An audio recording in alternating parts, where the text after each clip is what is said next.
Hi, good evening to all of you. My name is Shraddhanjali Singh. आज BPSC TRE 4.0 के लिए English पे second class कर रहे हैं और इसमें क्या है, सारे ग्रामर पोर्शन है। जैसा कि लास्ट एग्ज़ाम में हम लोग देखे थे कि टीआरई 3.0 का जो कैंसिल होने के बाद एग्ज़ाम हुआ था उसमें 35 क्वेश्चन लिटरेचर से भी पूछ दिया था, लेकिन मोस्टली क्या है 6 to 8 में तो बीपीएससी में ग्रामर पोर्शन और वोकैब सेक्शन ही पूछता है। तो आइए वोकैब सेक्शन पे और ग्रामर सेक्शन पे बीपीएससी टीआरई 4.0 की प्रैक्टिस करते हैं। यदि कंटेंट अच्छा लगे तो please like and subscribe the channel. आइए फर्स्ट क्वेश्चन देखते हैं। The first question is find out the word which is correctly spelled. अब करेक्टली स्पेल्ड वर्ड यहाँ पे सर्च देखना है। इनवर्टिब्रेट की स्पेलिंग क्या होती है? INVERTI नहीं होता, इसलिए गलत है। INVERTEBRATE, this is the right answer. TI नहीं होता, दैट्स वाई रॉन्ग। और यहाँ पे बी के बाद ई नहीं होता है इनवर्टिब्रेट में, इसलिए और टी, इसलिए ये भी गलत है। सेकंड क्वेश्चन देखते हैं। ये क्वेश्चन जो है ये भी 2021 टीजीटी में पूछे हुए ये सारे वो कैब के क्वेश्चन हैं। जो भी ये करेक्टली स्पेल्ड वर्ड है ये 2021 यूपी टीजीटी के क्वेश्चन हैं। अब आइए देखते हैं ऑमलेट। ऑमलेट की स्पेलिंग ऑमलेट की स्पेलिंग OMMELETTE गलत है। OMELLETTE ये भी गलत है। OMELETT that is wrong. Omelette की करेक्ट स्पेलिंग होगी OMELETTE। क्या सही होगा? Option number b will be the correct answer. अब क्वेश्चन नंबर 3 देखते हैं क्वेश्चन का।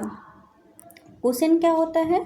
CIUSINE that is wrong. CUISIN, CUSINE, CUISINE, तो ये तीनों स्पेलिंग रॉन्ग है।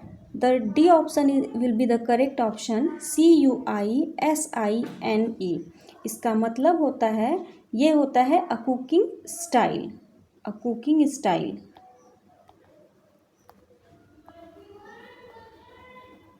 Cuisine means a cooking style. Question number next देखते हैं। क्वेश्चन नंबर नेक्स्ट है डायरिया। डायरिया की स्पेलिंग क्या होती है? DIARHOEA। HOE तो एक तो सही है, लेकिन इसके पहले की स्पेलिंग रॉन्ग है। DIRHEA नहीं होता। DIARHOIA नहीं होता। HOEA सही है। और बिगिनिंग में क्या होता है? DIARRHOEA। देन डायरिया की स्पेलिंग में क्या होगा? Option number A will be the correct option. अब आइए क्वेश्चन नंबर 4 देखते हैं। ये एक मैथमेटिकल वो वर्ड है, मैथमेटिक्स से लिया वो वर्ड है, डिफरेंशियल। DIFERE गलत है। DIFFEREN SIL से नहीं होगा। DIFFERNCIAL ये भी गलत है। करेक्ट क्या होगा? DIFFERENTIAL, differential. अब नेक्स्ट ऑप्शन देखते हैं। क्वेश्चन नंबर 6 यहाँ पे है डिसर्नमेंट। डिसर्नमेंट की स्पेलिंग क्या होती है सही? DICSERNMANT तो होगा ही नहीं। फिर है सेकेंड DICCERNEMENT, ये भी गलत है। DISCERNMENT, c will be the correct option. DICSE भी नहीं होता है। तो क्वेश्चन नंबर 6 है डिसर्नमेंट। डिसर्नमेंट का करेक्ट स्पेलिंग होगा DISCERNMENT,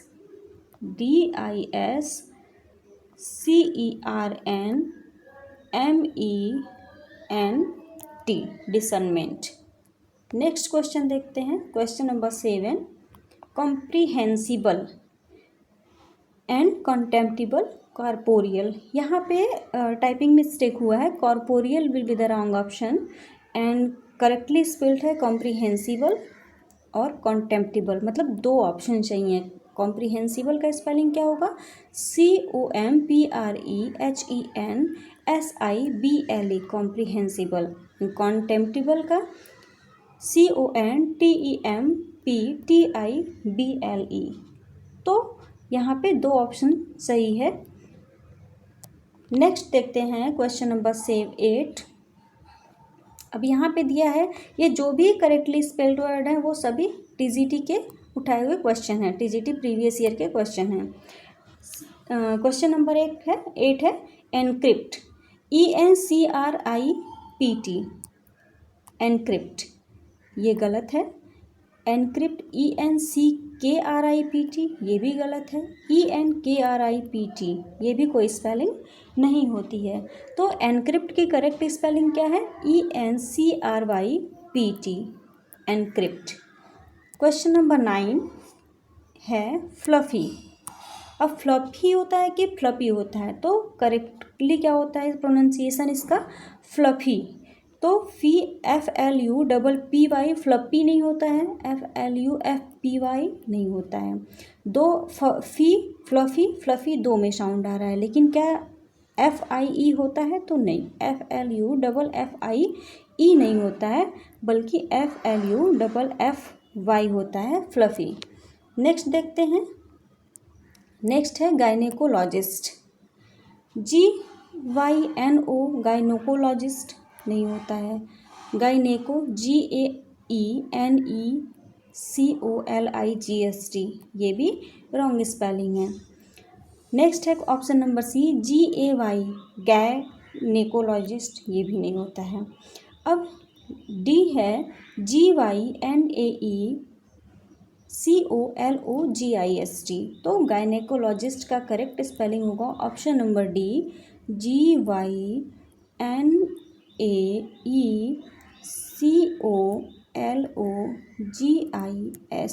गायनेकोलॉजिस्ट। नेक्स्ट है क्वेश्चन नंबर 11। इसमें है find the word which is best express the meaning of the given sentence. ये 1 वर्ड सब्स्टिट्यूशन है। आइए इसमें देखते हैं पहला क्वेश्चन इसका।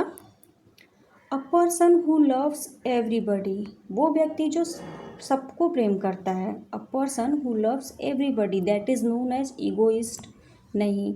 फैटलिस्ट नहीं। ह्यूमनिस्ट नहीं। ह्यूमनिस्ट मतलब होता है मानवतावादी, फैटलिस्ट मतलब होता है भाग्यवादी, और ईगोइस्ट मतलब होता है, ईगोइस्ट भी नहीं होगा। ईगो तो शब्द ही ईगो से बना है, घमंडी से। अब a person who loves everybody that is known as altruist. Altruist means परोपकारी, परोपकारी।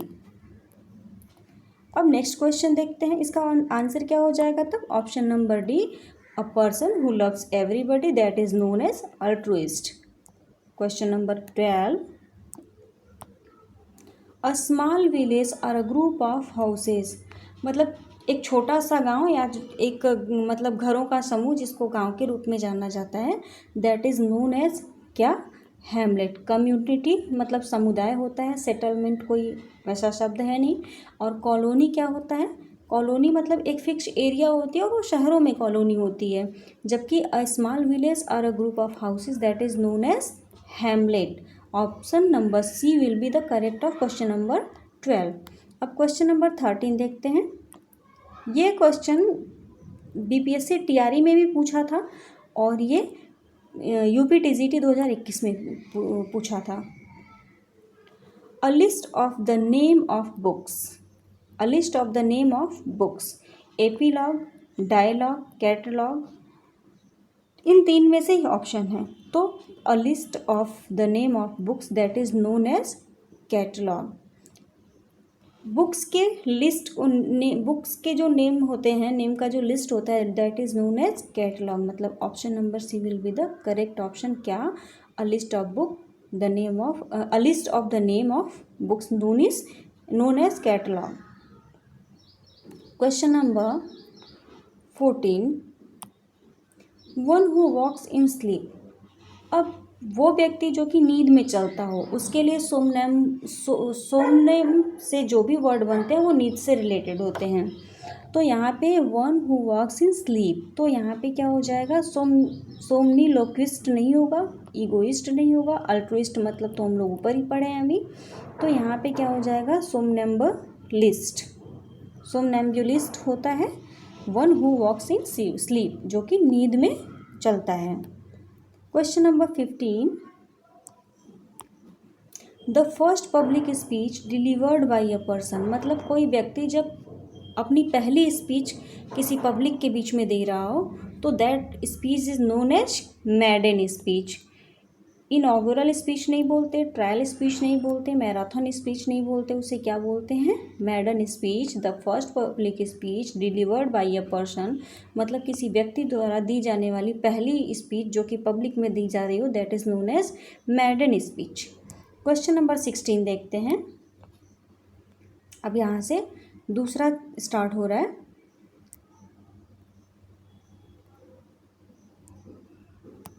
Select the one which best expresses the same sentence in passive या एक्टिव वॉइस। इसका मतलब है कि वो ऑप्शन सेलेक्ट करिए। अगर क्वेश्चन जो है वो एक्टिव में दिया है तो उसका पैसिव जो सेम मीनिंग दे रहा हो पैसिव वॉइस उसका सर्च करिए, that will be the correct option. और अगर वाक्य जो है, क्वेश्चन जो है वो एक्टिव वॉइस में दिया है तो उसका पैसिव वॉइस में दिया है तो एक्टिव देखिए। अब क्वेश्चन है,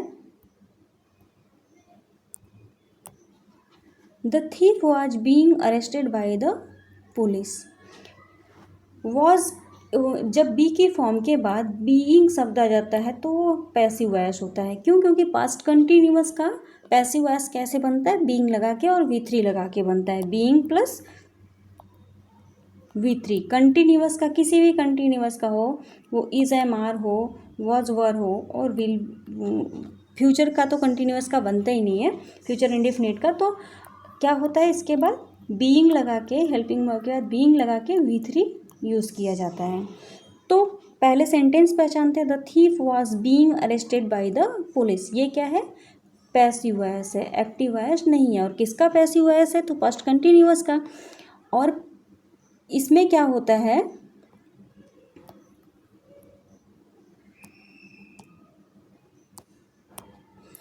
एक्टिव पैसिव में क्या होता है कि जो एक्टिव का जो सब्जेक्ट होता है वो पैसिव वॉइस में क्या होता है, ऑब्जेक्ट के रूप में हो जाता है। और पैसिव वॉइस का जो ऑब्जेक्ट होता है वो एक्टिव वॉइस में, एक्टिव में पैसिव का ऑब्जेक्ट क्या हो जाता है, सब्जेक्ट हो जाता है।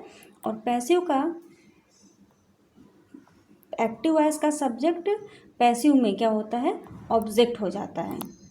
तो अब देखते हैं, the thief was being arrested by the police. यहाँ पे ये क्या है, पैसिव वॉइस है, तो इसका जब एक्टिव वॉइस बनेगा तो सब्जेक्ट क्या हो जाएगा, द पुलिस। तो पहला तो हमें क्लियर हो गया कि the police will be the subject of the sentence. और फाइंड क्या करना है कि एक्टिव वॉइस क्या होगा।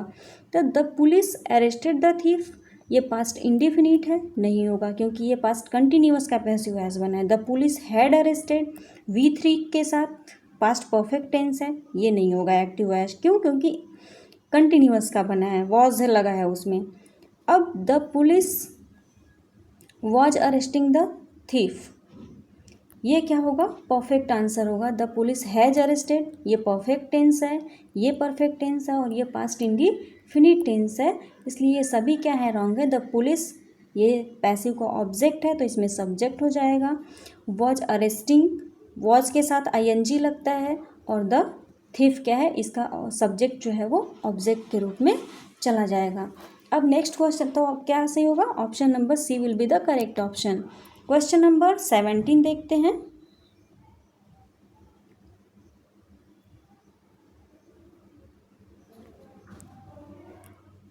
क्वेश्चन नंबर 17 है, they will put away their woolens after festival of Holi. अब यहाँ पे क्या ये एक्टिव वॉइस है कि पैसिव वॉइस है, तो ये एक्टिव वॉइस है। अब इसका पैसिव फाइंड करना है, तो पैसिव में क्या हो जाएगा, पैसिव किस में बनेगा, ये विल यानी कि फ्यूचर इंडिफिनिट में है तो किस में बनेगा, फ्यूचर कंटिन्यूअस में बनेगा। यानी कि पहले तो पहचान लें कि विल बी हो जाएगा।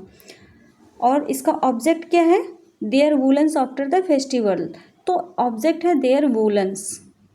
अब देयर वूलन्स के साथ विल बी कहाँ है, their woolens will be put away after the festival of Holi. अब देखते हैं क्या और भी कहीं है, their woolens are put away, नहीं होगा क्योंकि वो फ्यूचर इंडिफिनिट में है। फिर their woolens are being put away, क्योंकि वो प्रेजेंट कंटिन्यूअस नहीं है तो बीइंग पुट अवे नहीं हो सकता। देयर वुलन्स हैव बीन, वो प्रेजेंट परफेक्ट नहीं है इसलिए हैव बीन में नहीं बनाया जा सकता, तो परफेक्ट आंसर विल बी क्या होगा, सही आंसर हो जाएगा इसका ऑप्शन नंबर सी। अब देखते हैं क्वेश्चन नंबर 18।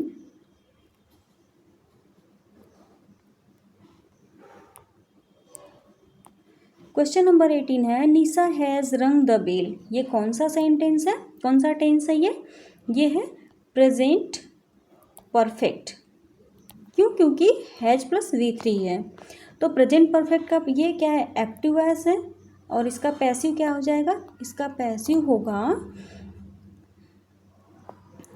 V3 आ जाएगा, सॉरी इसके बाद हेल्पिंग वर्ब के बाद बीन हो जाएगा, यानी प्रेजेंट परफेक्ट कंटिन्यूअस का हेल्पिंग वर्ब लगेगा और पैसिव में V3 लगता है और सब्जेक्ट अब क्या हो जाएगा द बेल, क्योंकि ये एक्टिव का ऑब्जेक्ट है। तो the bell has been rung by Nisha. Option number A will be the correct option.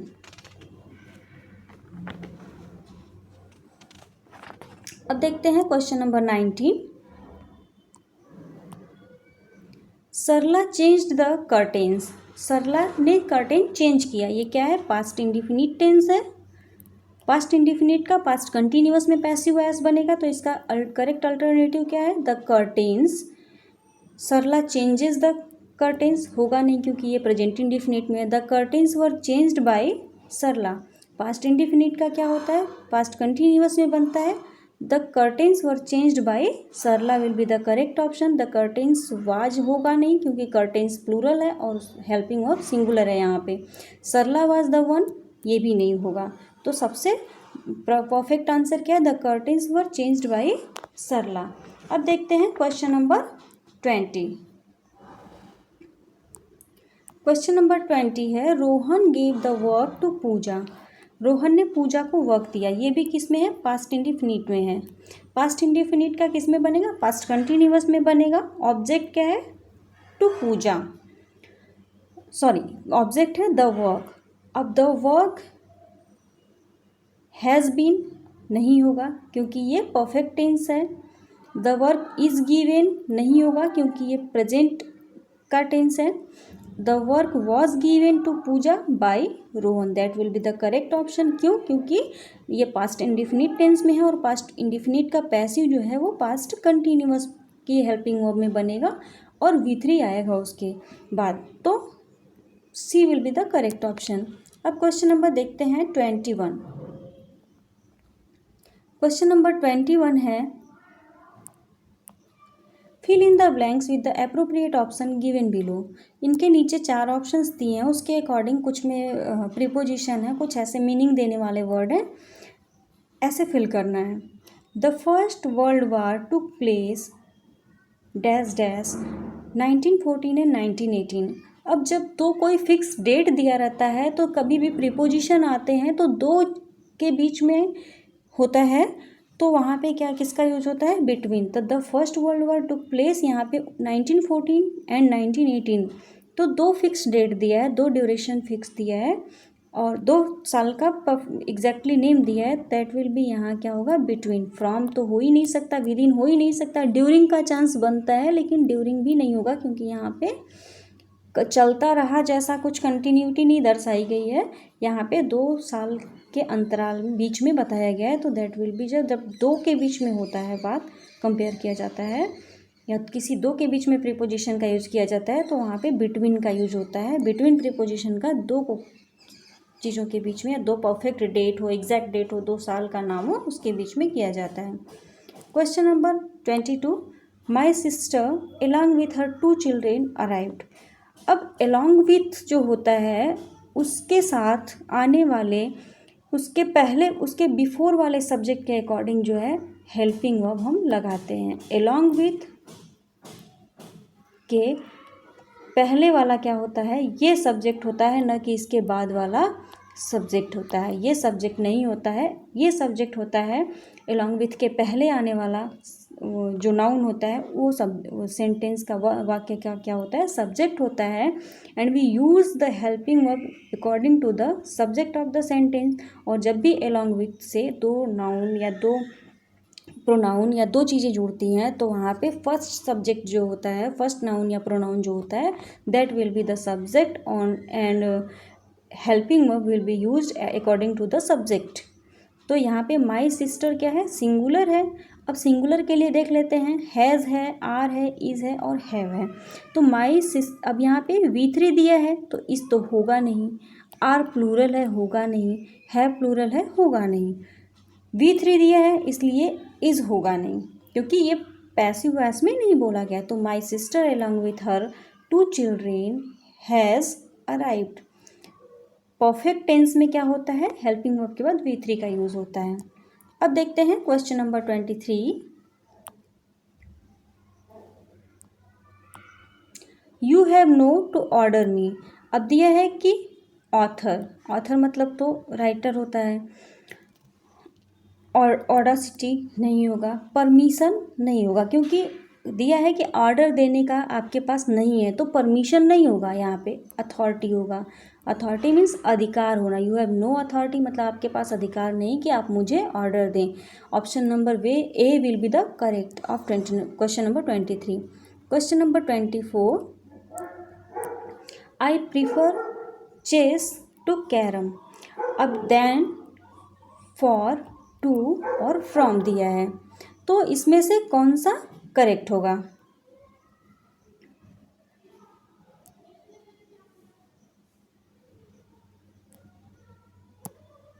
आइए देखते हैं।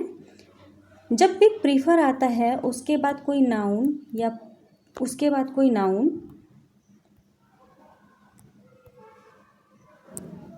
प्रीफर के बाद कोई नाउन, प्रोनाउन या कोई जिरंड आता है तो उसके बाद क्या होता है, कंपेयर करने के लिए टू का यूज़ होता है, जबकि और के साथ देन का होता है। लेकिन जब प्रीफर के बाद कोई नाउन या प्रोनाउन आता है या जिरंड आता है तो उसके बाद टू का यूज़ करके कंपेयर करते हैं, ना कि देन और किसी और चीज़ का। वहाँ पे हमेशा जो है जब प्रीफर शब्द आता है उसके बाद आने वाले नाउन के बाद टू से कंपेयर करते हैं, वहाँ टू का यूज़ होता है और उसके बाद आने वाले ऑब्जेक्ट के साथ कंपेयर किया जाता है। तो यहाँ पे क्या होगा, option number b will be the correct option. अब नेक्स्ट देखते हैं, स्लो एंड स्टडी। अब स्लो और स्टडी कैसे ट्रीट किया जाता है, ये क्या माना जाता है, सिंगुलर माना जाता है। Slow and steady the race. तो इज़ विनिंग, इज़ क्यों नहीं होगा, क्योंकि ये सिंगुलर है लेकिन कंटिन्यूटी को नहीं शो कर रहा है। यहाँ पे ये फैक्ट है और फैक्ट में कौन सा टेंस बनता है, प्रेजेंट इंडिफिनिट टेंस बनता है। विल विन होगा नहीं, विन होगा नहीं, क्यों, क्योंकि ये सिंगुलर है और सिंगुलर सब्जेक्ट के साथ प्रेजेंट इंडिफिनिट में एस या ई एस लगता है। तो slow and steady wins the race होगा, ना कि विन द रेस होगा। क्वेश्चन नंबर 26 देखते हैं। I am not angry you Paul. अब दिया है एट ऑन तो होगा नहीं, I am not angry on you Paul नहीं होगा, अगेंस्ट नहीं होगा। अब बचती हैं दो चीज़ें, एक एट और एक with. I am not angry with लगेगा कि एट लगेगा। अब एट की टर्म्स एंड कंडीशन क्या होती है, जब किसी नॉन लिविंग के लिए होता है यूज़ तब वहाँ पे एट का यूज़ किया जाता है। जब कोई ऑब्जेक्ट नॉन लिविंग हो तो दैट इज़ देयर क्या होता है, यूज़ होता है एट का। लेकिन जब कोई लिविंग पर्सन के साथ बताया जाता है एंग्री का ऐसा रिलेशन तो वहाँ पे क्या होता है, विथ का यूज़ होता है। और यहाँ पे यू पॉल के लिए यूज़ हुआ है, पॉल क्या है, लिविंग है, तो आई am not angry with you हो जाएगा, ना कि एट यू होगा, क्योंकि उसके बाद कोई ऑब्जेक्ट जो है वो नॉन लिविंग नहीं आया। एट का यूज़ नॉन लिविंग को डिफाइन करते टाइम होता है। अब question number 27, it is raining do not go out. बारिश हो रही है बाहर मत जाओ। तो इट इज़ रेनिंग फास्ट नहीं होता है, साउंडली नहीं होता है, स्ट्रांगली नहीं होता है। इट इज़ रेनिंग तेज बारिश होने के लिए वर्ड यूज़ होता है heavily. It is raining heavily, do not go out. तो option number D will be the correct option. आइए क्वेश्चन नंबर 28 देखते हैं। Statistics always my worst subject, मतलब स्टैटिस्टिक्स जो है वो हमेशा से मेरा सबसे खराब सब्जेक्ट रहा है। तो यहाँ पे होगा ऑप्शन नंबर बी। नेक्स्ट है अ सोनेट कंसिस्ट ऑफ, तो एक सोनेट में कितने लाइंस होते हैं? किसी एक सोनेट में 14 लाइंस होते हैं। नेक्स्ट है लास्ट क्वेश्चन है 10,000 सा आई एट अ ग्लांस, इसमें कौन सी फिगर ऑफ स्पीच है? 10,000 ये क्या है? अतिशयोक्ति, मतलब बहुत बढ़ा चढ़ा के बातें कही गई, और जहाँ पे बहुत बढ़ा चढ़ा के बातें कही जाती हैं वहाँ पे हाइपरबोलिक फिगर ऑफ स्पीच होता है। ऑक्सीमोरन क्या होता है? दो वर्ड एक दूसरे के नियरेस्ट में आते हैं और एक दूसरे के अपोजिट मीनिंग देते हैं, मतलब जक्स्टापोजिशन होते हैं, वहाँ पे क्या होता है? ऑक्सीमोरन होता है। पन क्या होता है? ये प्ले वर्ड होता है, प्ले की तरह यूज़ किया जाता है, फन वर्ड होता है। ट्रांसफर्ड एपिथेट भी अलग होता है। हाइपरबोली क्या होता है? एग्जीग्रेटेड मैनर में ओवर स्टेटमेंट होता है, that is known as hyperbolic figure of speech. तो यहाँ पे हम इस क्लास को ख़त्म करते हैं। ये लास्ट क्वेश्चन था। Please like and subscribe the channel. आगे फिर एक सेट लेके आते हैं। डेली कोशिश करेंगे कि डेली एक नया सेट बीपीएससी टीआरई 4.0 के लिए इंग्लिश 6 to 8 और 9 to 10 के लिए ग्रामर पोर्शन का स्टार्ट किए हैं, जो कि देते रहेंगे। धन्यवाद। Please like and subscribe the channel. यदि कंटेंट अच्छा लगे तो